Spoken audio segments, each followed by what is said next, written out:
tengah dikembangkan secara bertahap oleh bagian penelitian dan pengembangan Litbang Pertahanan TNI Angkatan Darat. Senjata multiguna itu masih dalam tahap purwarupa. Meski demikian, senjata yang dirancang untuk pasukan khusus itu bakal dilengkapi dengan sejumlah kelebihan yang tidak dimiliki alutsista manapun. Apalagi TNI bakal mengungguli teknologi Israel yang menjadi kiblat Indonesia dalam merancang senapan jenis corner shot. Seperti apa kehebatan senjata kedua negara ini?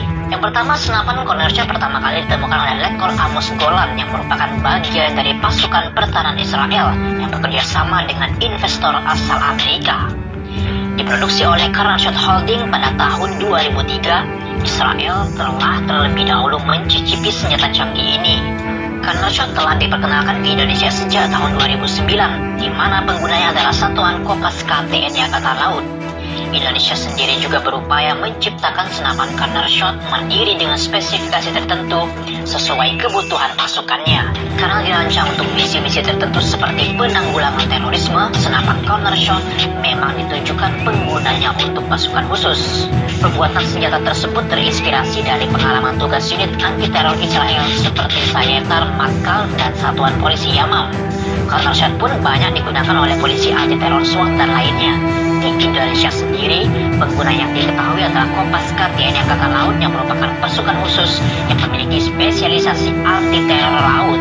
Meski Indonesia terinspirasi dari Israel dalam membuat senapan cornershotnya sendiri, senjata yang tengah dikembangkan bagian penelitian dan pengembangan Litbang Pertahanan TNI Angkatan Darat itu diklaim jauh lebih unggul dibanding buatan negara Zionis itu. Cornershot rancangan protekan kota Batu ini bisa dibelokkan ke kanan maupun ke kiri dan mencapai kemiringan 80 derajat hingga 160 derajat. Sementara buatan Israel hanya 60 derajat hingga 120 derajat. Selain unggul kemiringan posisi, Cornershot racikan TNI juga unggul dari segi penggunaan senjata yang variatif. Senjata buatan protekan lebih fleksibel untuk dipakai pada 4 jenis pistol seperti G2 Combat, G2 Elite, G17 Glock, dan FN. Sedangkan cornershot rancangan Israel hanya bisa digunakan untuk satu senjata pada tiap cornershot. Dari segi harga pun Indonesia jauh lebih murah ketimbang produk unggulan lain yang dimiliki cornershot rancangan protekan adalah pixel LCD beresolusi besar dan daya tahan penggunaan yang lebih lama. Senjata sejenis buatan impor memiliki display resolution sebesar 480 dikali 234 pixel dan mampu bertahan selama 160 menit penggunaan. Sementara cornershot buatan Indonesia mampu menampilkan layar beresolusi 800 dikali 480 pixel dengan ketahanan waktu operasional selama 180 menit atau lebih dari 3 jam. Meski masih dalam tahap pengembangan, cornershot buatan Indonesia telah diuji oleh Kopassus di Bandung dan PT Pindad. Jika telah lolos uji kelayakan dan diproduksi secara massal, maka Indonesia bakal menjadi negara yang mandiri untuk soal pengadaan alutsista berbasis senapan cornershot. Semoga saja rencana ini berhasil. Tidak menganggarkan dana untuk itu, tapi karena negara ini bisa bikin sendiri semua yang dibutuhkan untuk militernya. Sudah kita tahu pasti kalau industri pertahanan kita emang maju pesat saat ini. Sebut saja PT Pindad yang menjadi salah satu andalan Indonesia soal industri peralutsistaan. Meskipun produksi dalam negeri, produk-produknya nggak kalah bersaingnya bos dari buatan luar. Sebagai industri utama kemiliteran adalah langkah yang tepat. Akan banyak kemudahan yang bisa dimanfaatkan negara, terutama dari segi biaya yang murah karena produksi lokal. Alasan lain kenapa pemerintah harus mulai melirik produksi alutsista dalam negeri juga lantaran barang produksinya yang imporan, bahkan diakui sebagai salah satu yang terbaik di dunia. Bagi-bagi, kali ini Mimin bakal kasih tahu kalian semua senjata paling mematikan di Indonesia yang sahabat bagi-bagi. Beberapa tahun yang lalu, Pindad sempat memperkenalkan senjata barunya yang berlabel senapan serbu 2 atau disingkat SS2.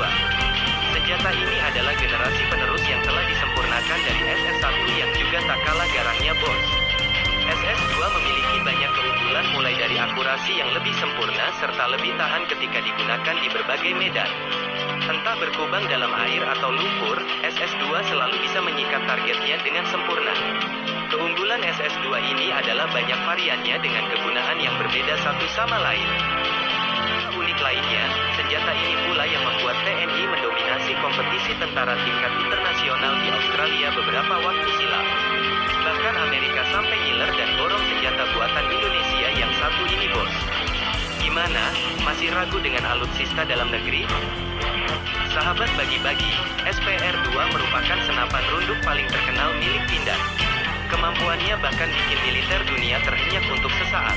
SPR-2 pernah diuji coba dan hasilnya sangat mengesankan. Kemampuan senjata sekali tembak ini bisa menembus plat baja setebal 3 cm dari jarak sejauh 2 km. Tak hanya punya kemampuan mematikan, SPR-2 dibekali dengan deretan peralatan canggih yang makin memudahkan tugas penggunanya. Jauh yang dilengkapi dengan night vision untuk membidik di malam hari. Senjata ini juga dibekali dengan buffle muzzle brake yang bisa menahan hentakan ketika peluru dilepaskan. Lantaran semua fakta hebat ini, TNI pun tak ragu memboyong ribuan unit SPR-2 untuk semua pasukan elit mereka. Bahkan senjata ini menjadi senjata